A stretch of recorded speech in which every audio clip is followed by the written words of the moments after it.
And here's Adrian. Great. Thanks, Carla, and good afternoon, everybody. This is a session on best practices in account management, how to use a land and expand strategy to grow your business. And a lot of small businesses are missing or leaving a lot of money on the table, missing a huge opportunity with their existing customers. Everybody's out there trying to get more customers.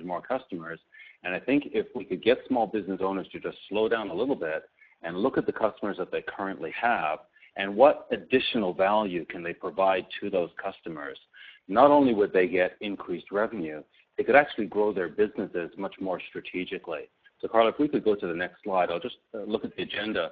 We'll look at the relationship life cycle, and I think this really underpins the whole account management approach, understanding where you are in the life cycle of your relationship with your customers, and then how to move forward, how to advance the relationship.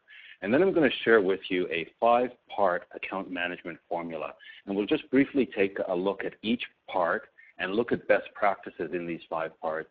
And then I'll share finally a few words on a tool that we help our customers implement called our PDO, which just helps bring everything together and give you the discipline to be successful in account management.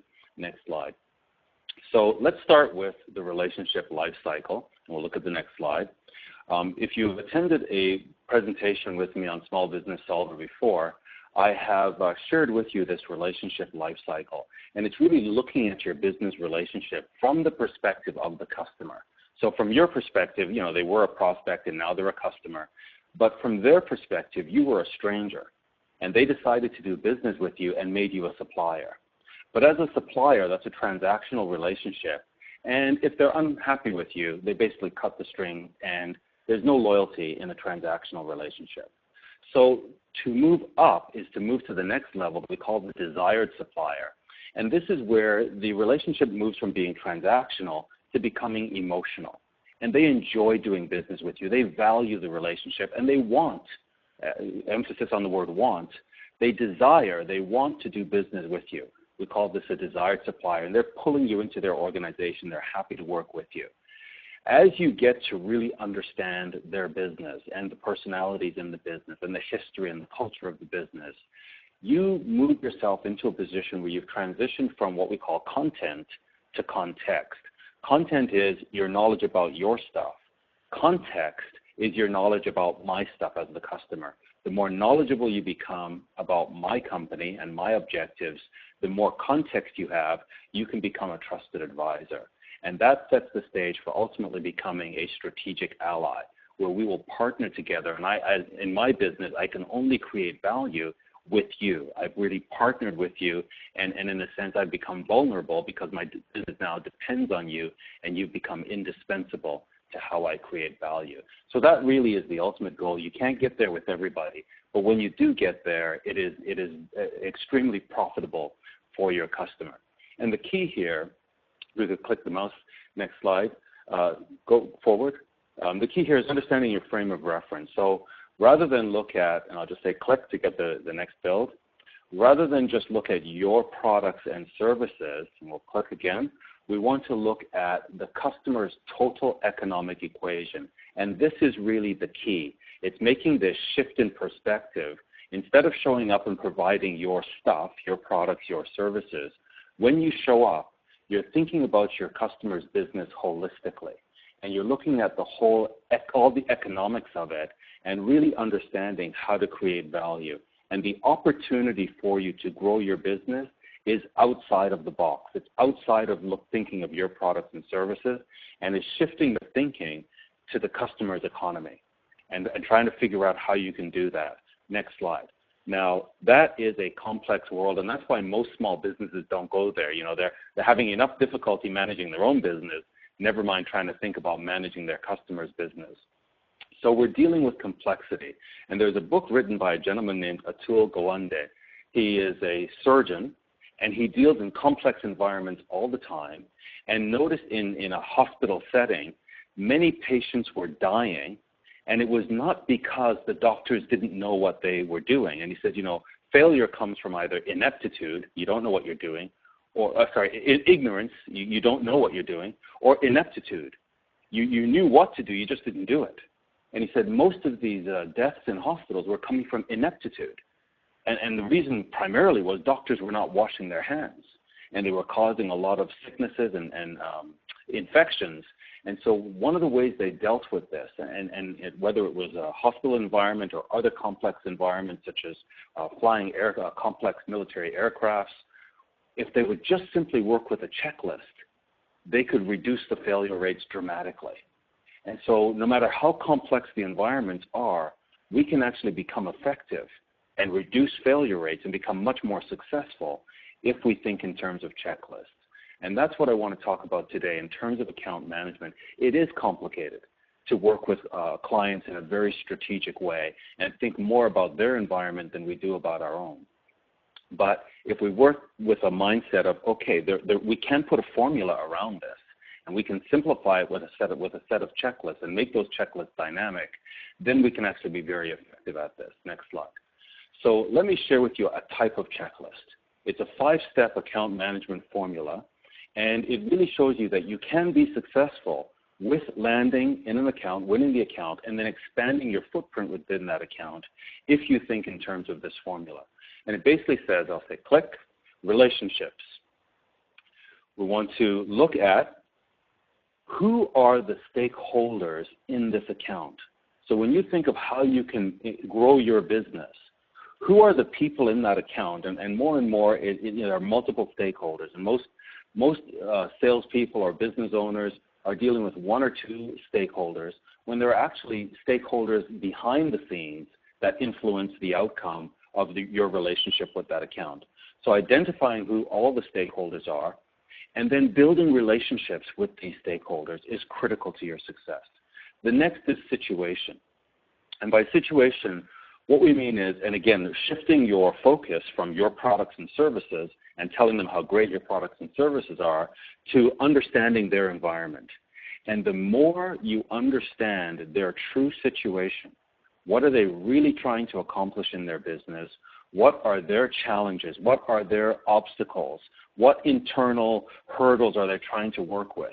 The more understanding you have of that, the more successful you'll be. The third is process. And by process, we mean understanding how they make decisions in their organization. Every organization is slightly different, and they go through different processes to get things done. And there are a lot of ways that things don't get done.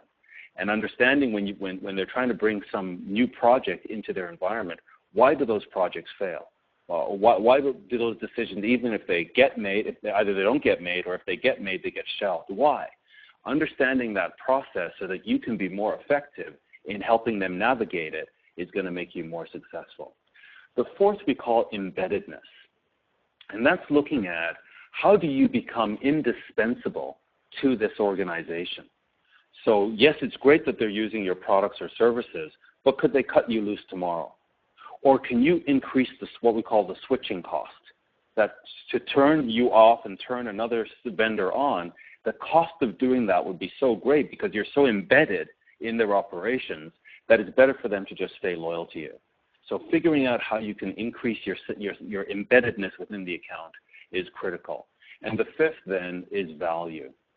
And that is having the ability to articulate very clearly the value that you are creating for this account. And again, that goes back to what we said earlier about broadening your frame of reference, where you're not just thinking about your products and services, you're thinking about the customer's total economic equation. And therefore, you understand the economic impact of your contribution to that customer. And not only that, but you can nuance how you articulate that economic impact to each of the different stakeholders, because that first element of the formula is relationship.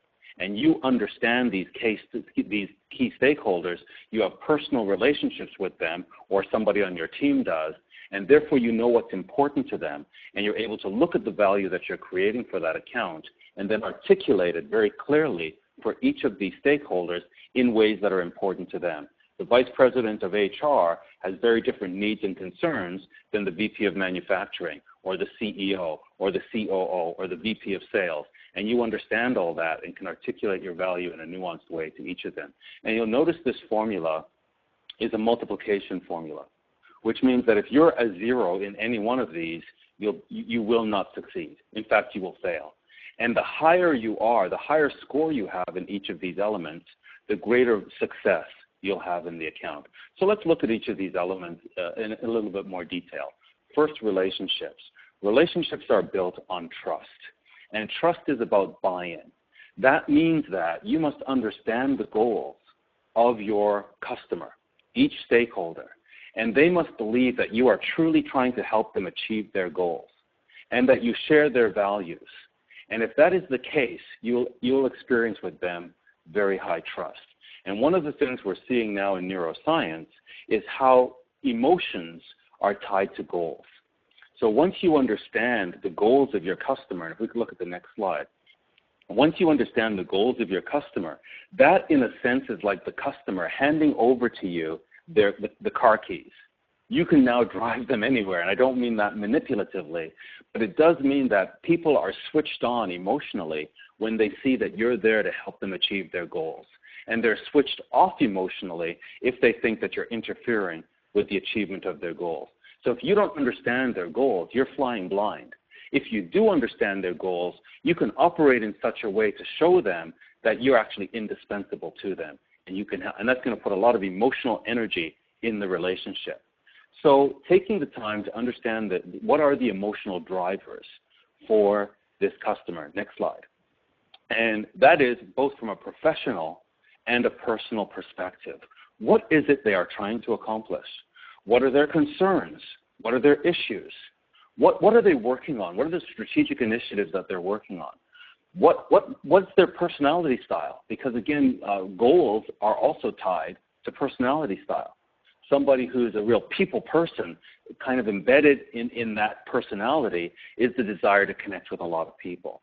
Someone who's more of a driver embedded in that personality is getting results and proving their value by the results that they get. So the more you understand these elements of each individual stakeholder, the more value you can create with them and the more of a connection you'll have with them.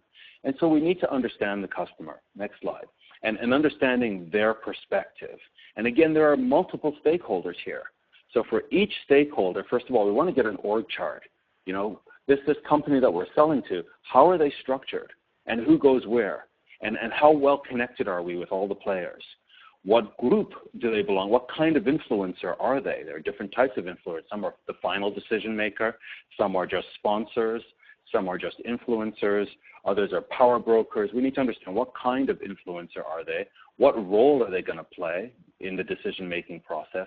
How involved are they? And what's the level of influence they have in the account? How supportive of us are they? Are they advocates for us as a company? Are they there promoting us internally? Or are they unhappy with us and would rather work with somebody else? So we want to understand where they are in the buying process. There are different elements that we can track. Next slide. And we want to put that in something called a stakeholder map. And so we want to look at all these individual stakeholders that can have an impact on how much business we will do with this account. And we want to just plot it. Who are they? What's their role? How much influence do they have in the account, if they have a lot of influence or a little bit of influence in terms of our future? And how supportive are they of us? And then who within our business, so we've got these stakeholders as rows, and as columns we have our employees. Who are our key people on my account team? And I want to make sure that we have relationships with all of these key stakeholders. Now, I have relationships with them all, but I might not click with everybody. People have different chemistry. People have different roles. So I want to look at who else is on my team and make sure that there's coverage and that they're connecting with all of these stakeholders. And this is the stickiness. This is the glue. People buy from people they know, like, and trust. And this is what creates the glue in the relationship. So part of the stickiness, we'll talk about it later, is embeddedness. But also a big part of the stickiness is just human relations. When people like us and they feel a sense of bond and trust with the different players on our team, that we're going to experience a lot more loyalty. Next slide. Now, if they have a lot of influence in the account and they're very supportive of our company, we call this an active supporter. On the other hand, if they have a lot of influence but they have low support for us, we call this an active blocker. So obviously our active supporters are our advocates, and the active blockers are people that we have to figure out how to neutralize. If they have low influence, then we refer to them as passive. There's not an awful lot that they can do. So they can either be a passive supporter or a passive blocker. So creating that stakeholder map allows us to then figure out which quadrant do they play in and how can we leverage them or neutralize them. And the passive supporters or blockers, can we turn a passive supporter into an active supporter, or can we take an active blocker and turn them into a passive blocker? This is all part of the strategy that we have to figure out. As a small business, we can't be squandering our energy. We need to figure out how to work in a very focused manner. So that's what mapping out the stakeholders allows us to do. Looking then, that's relationship. Let's look now at situation. What is their situation? Because the better we understand their situation, the more value we can add and create for them. So the first part of the situation is understanding the industry. And again, most small business owners don't do this. They just sell their product to somebody. But if you're going to be really effective, you need to understand the landscape. So take some time to understand the history of the industry. What are the objectives of the industry? So, players within an industry, sometimes everybody is trying to achieve certain objectives. So, for example, in the automotive industry, creating fuel-efficient vehicles was a big drive at one point in their industry timeline. So understanding where they are, what they're trying to achieve, trying to be a green organization or LEED certified, whatever the case is.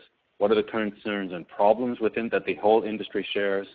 How organizations are structured within an industry gives you a big clue as to what's important. And you need to look at several organizations in the industry and see how they're structured, because structure follows strategy. And if your client is structured very differently from most of the other players in the industry, that tells you something about their strategy and government regulations and terminology. So next slide. So that's at the industry level. And still at the industry level, you want to do a little bit of analysis. So again, you can create more value if you understand their situation. And there's a great model here called the Porter 5 Forces model. And just very simply, very quickly, industry rivalry is, these 5 forces basically take profitability out of an industry. So every player in every industry is dealing with these 5 forces in one way or another. We want to look at this so that we can help our customer at a more strategic level. Industry rivalry, that's basically head-to-head competitors. The more competition there is in an industry, the less profitable it will be. Most business owners are focused on their rivals, but there are 4 other forces that often catch them by surprise. The next one is potential entrants. To the extent that new entrants can come into the industry, we say there's low barriers to entry in the industry, that's going to reduce profitability in the industry. Sometimes people don't have their eye on the ball, and new entrants come in and take market share away from them. Potential substitutes. To the extent that customers can go outside the industry and satisfy their needs from players outside the industry, that's a potential substitute. So for example, today, for those of you joining on the webinar or who will listen to this later, rather than come to an in-person seminar where you get on a plane perhaps and fly in, you can just go online and get the same information.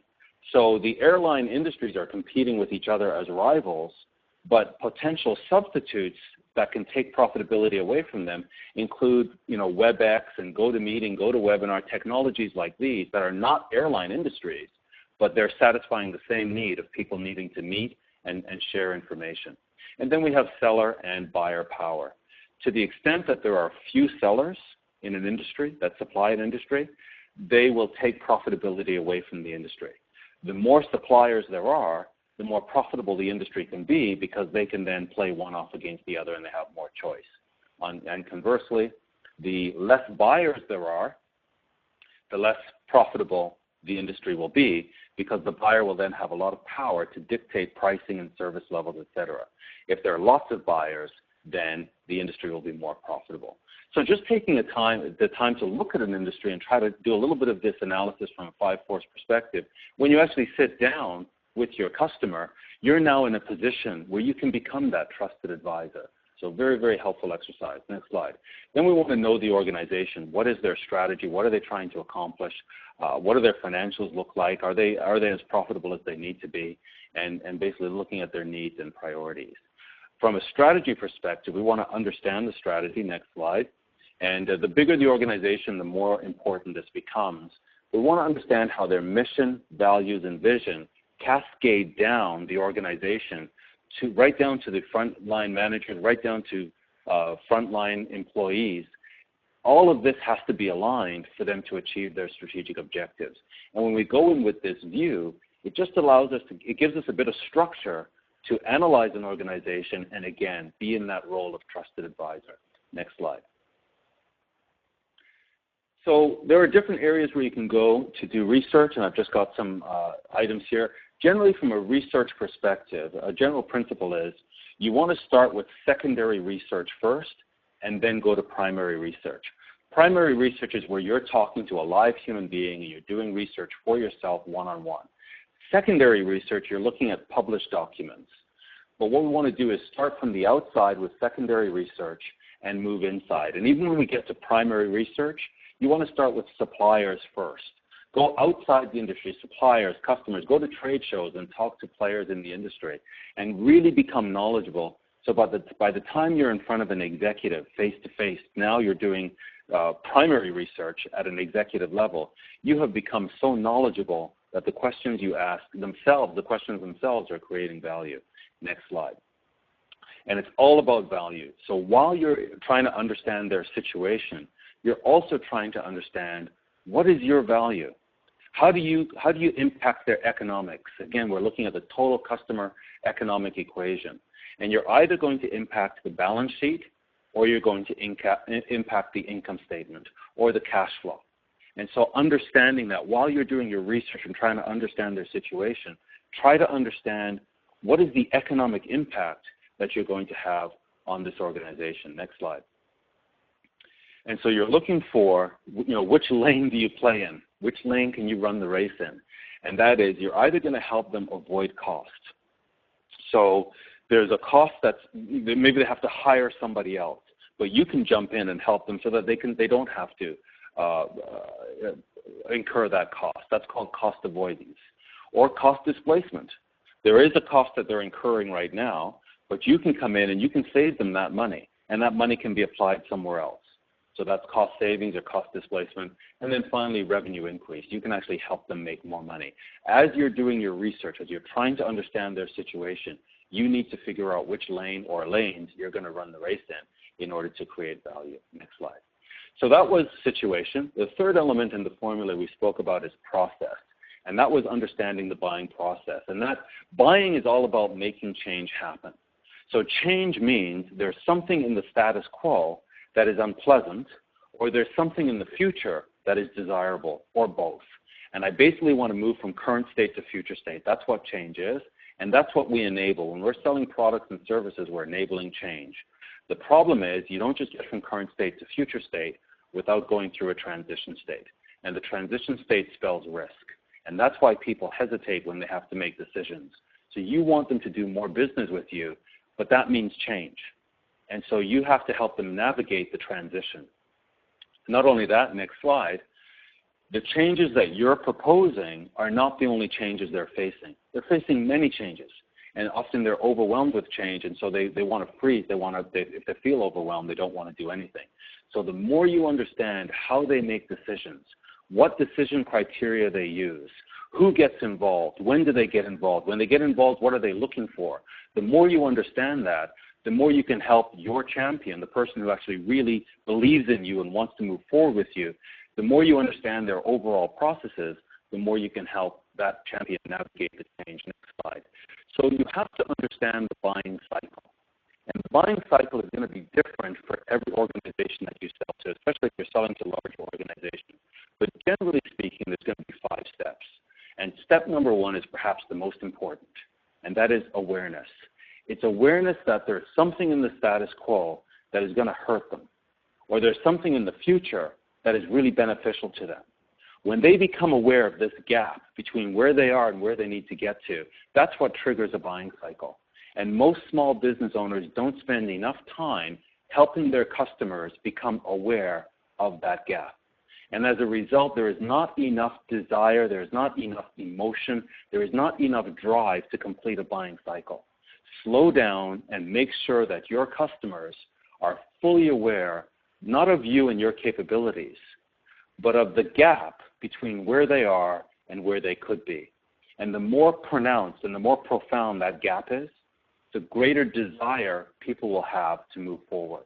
And the easier it will be for you to get everybody on board. The next step is assessment. They're going to figure out what's the best way of solving this problem. Obviously, you're one of the options. If they choose you, they'll go through a stage we call apprehension, where they'll worry about, doing business with such a small company. What are the risks? They need to work out those risks. If they can mitigate the risk, they'll be ready to take action, and then they'll adopt your solution. Your solution eventually will become the status quo, and then you've got to protect it. And it's better for you to come in and say, here's what we can do for you next, rather than a competitor come in and make them aware that the status quo is no longer sufficient and there's something else they can do. Next slide. So what you want to do on an ongoing basis, probably quarterly, we talk about something called QBRs, quarterly business reviews. On a quarterly basis, you want to sit down with your customer and develop a mutual action plan. You're there to help them. So what is it that we can do together to move forward and actually have an action plan? Well, who's going to do what by when? And you work together quarterly to move their business forward. This is going to be critical. Next slide. While you're doing it, it's critical that your resources are in alignment. And so everybody needs to be very clear, what is the goal with this account? What are we trying to do? What's the value we're trying to create for them? And get everybody, all of your resources in alignment. Because if they're not, the customer will know. The customer will feel the wobble within your organization. They'll experience the miscommunication. When they talk to one person, they say something. They talk to you, you're saying something else. And that will kill confidence. So process is all about understanding how they make decisions and working with them, navigating their system, their processes to get things done for their benefit and for yours, for your mutual benefit. Next slide. So the next slide now we call solution, or this is really where we're talking about embeddedness. How do you embed yourself in the account? And it's not about your products. It's really about solving problems for them. Next slide. And when we're looking at, if you're looking at working with a customer, it's this concept of joint planning, working together that we talked about.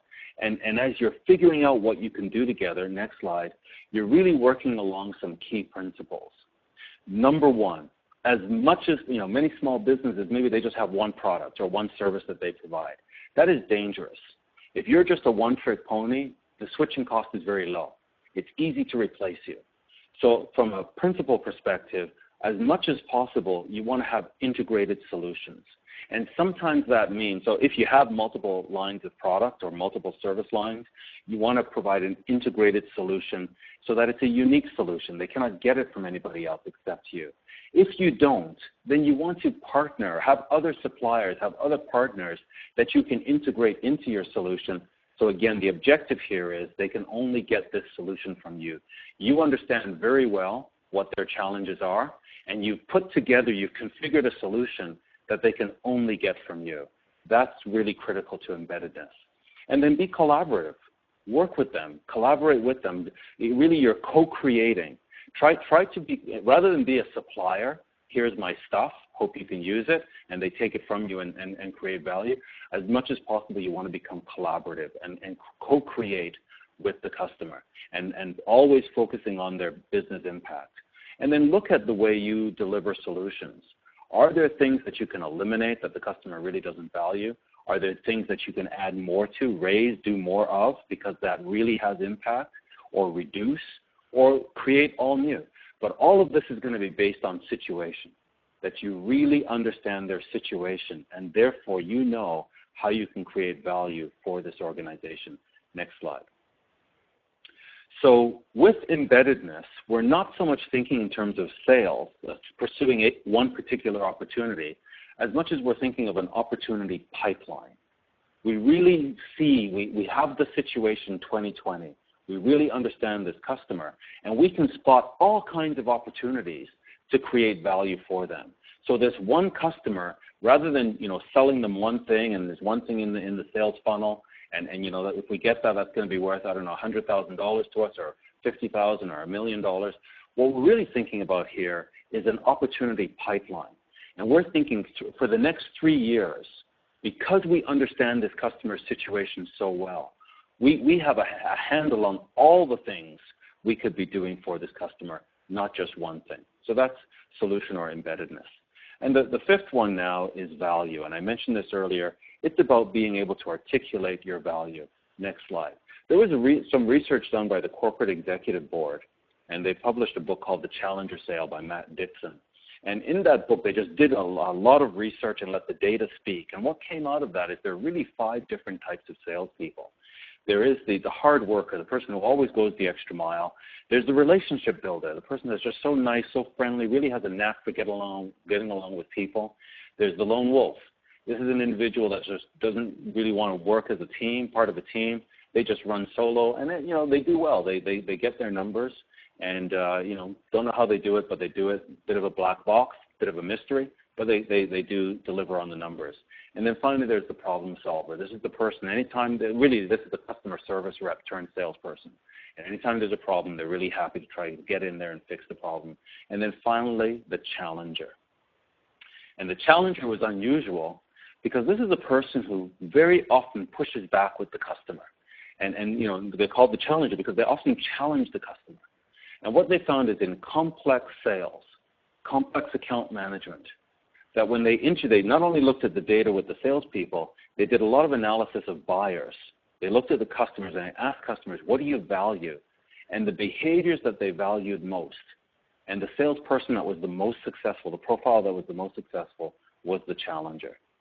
That senior executives especially, when they took the time to meet with an account manager, they wanted to make sure that that time was well spent.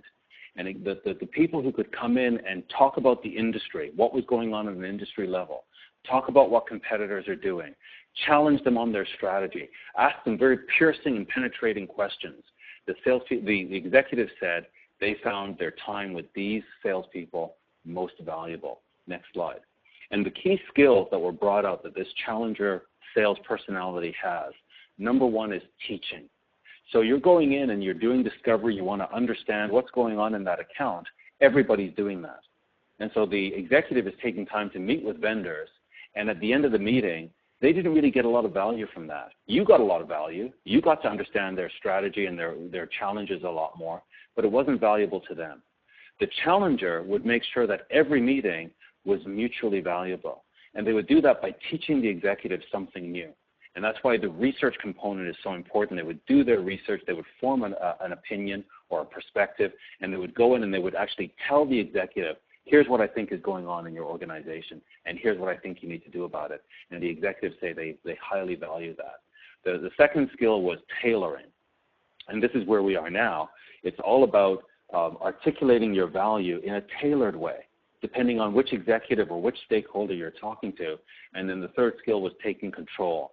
That because they took the time to understand that third column we were talking about, process, that they understand how things happen inside an organization, they could then become the natural leader and say, this is what I think we ought to do next. And at the next meeting, they say, okay, now this is what we need to do.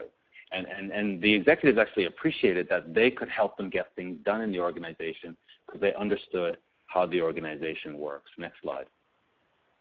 So be able to articulate your value and move away from your product or your service. Focus instead on the customer's objectives. Remember, we said emotions are tied to goals. So really get clear on what is the customer trying to accomplish and articulate your value in that context. What pressures are, what external pressures, again, if you look at the industry analysis, what are the external pressures acting on the organization, and how can you help them withstand those pressures or oppose those pressures? What's going on inside the organization? What obstacles do they have? Again, it's all tied to their objectives. What are they trying to accomplish? What risks are they facing externally? What risks are they facing internally? And only when you understand these three components are you in a position to articulate the value or the unique value of your solutions. Next slide. The other thing we want to do, and Carla, we did a webinar on storytelling, and if you haven't seen that, I'd say go on the Small Business Solver site and look up the storytelling webinar. But storytelling is so powerful. And the way you want to articulate your value to these different stakeholders is in the form of story. And primarily, if you've done this for other organizations, you want to be able to articulate how other organizations, and more importantly, more specifically, how individuals in those organizations have succeeded with you. Because the person you're talking to, the stakeholders you're talking to, they're telling themselves a story. They're living out a story. And when they hear the success of others, they imagine themselves in that role. Next slide. And so you want to be able to articulate your value through story. And then that's the emotional side. You also want to appeal to logic and be able to articulate your value in the form of financial justification, in the form of a business case. And again, when you're in situation, when you're trying to uncover what's going on in this organization, we said look for those 3 lanes. Can you help them avoid costs in the future? Can you take away costs that they're incurring now? Or can you help them generate, can you help them generate more revenue? And articulate that. Do your homework and figure out what is the impact you have and present to them. And even after you have implemented in your quarterly business reviews, be able to sit down with them and say, this is what we've done for you over the last quarter. This is what we've done for you over the last year. And document it and make sure that they have it in their files. Because people move around. And you and I might have a great relationship, but then I move on, someone else comes in, and they don't know your value. And in fact, they have friends and family that are supplying to them already, and they're going to bring those friends and family members over into their new role. You need to protect yourself from that by documenting and articulating your value. Next slide. So those are the 5 parts of the formula. Make sure that you know who the stakeholders are, you're building effective relationships with them. Make sure that you really understand their situation and the challenges they're facing. Make sure you understand their process, how they make decisions, how things get done, how things get blocked. You know how to navigate their internal processes. Make sure that you've embedded yourselves, embedded your solutions inside their organization, and make sure you're able to document and defend and articulate your value. I'll just say a quick word now about this tool called our PDO that we're using with our customers to help them do all of this. Next slide. And it's really a dynamic way to build a very specific strategy for your account. Next slide. So it's a way of managing the fundamental elements, click. And what we do here is basically use a traffic signal methodology. Within each of the elements, we're going to give you a green light, a red light, or a yellow light based on how you answer some key questions. Give you a moment to reflect on why are you where you are, why did you get a red light here, and then present to you best practices, a library of best practices based on what you know works in your account and based on the best practices that we provide to you. That is populated in a customized way for you, and then we get you to execute. So if we just click through that, basically what happens now is we're looking at this across all 5 elements. And you can see, wow, okay, I'm green in relationships, I'm yellow in situation, but I'm red in process. How can I use the strength I have in relationships to improve my position in process? And this is how you develop your strategy over time. Next slide. So the account strategy, your roadmap, how you get from where you are to where you would like to be 3 years from now with this account is really built on a dynamic realization of where you are with the account today. And again, we do this dynamic assessment and generate this roadmap for you so that you're doing the very specific behaviors that are needed. Next slide. And we'll skip through this. I did talk about those 4 steps, and we'll go to the next slide. And you want to be in a position now where you can take all of your accounts and see them as a portfolio and be able to manage your level of energy, level of investment based on the health of the relationship with all of your accounts. Again, as a small business owner, you don't have a lot of time, you don't have a lot of resources, you've got to be careful about spreading yourself too thin. And so you want to make sure that with every account, you've selected which are your key accounts that you're really going to invest in, and you can invest in a very focused, very intelligent way. And that's one of the things this tool, our PDO, will do for you. Next slide. And we want to then just drive the expertise. And basically, this expertise that we're looking at, yes, it's in a complex environment, and it takes a little time for people to get their head around it, but you can break it down, because really expertise is a language that involves knowledge. They need the knowledge, then they need the skills, in context. They need to be out there applying the skills, learning as they're doing, and they need to do that over time. And that's how expertise is developed. It's developed over time. Next slide. And it's here's a picture of Carnegie Hall, and just the joke about the person who was in New York City asking a police officer, how do I get to Carnegie Hall? She was lost, and the police officer looked her in the eye and said, practice. You've got to practice. And that is so true, that you learn by doing. And you know, most small business owners have never really taken account management seriously. And so they don't have the skills. But how do you develop the skills? How do your people develop the skills? They practice.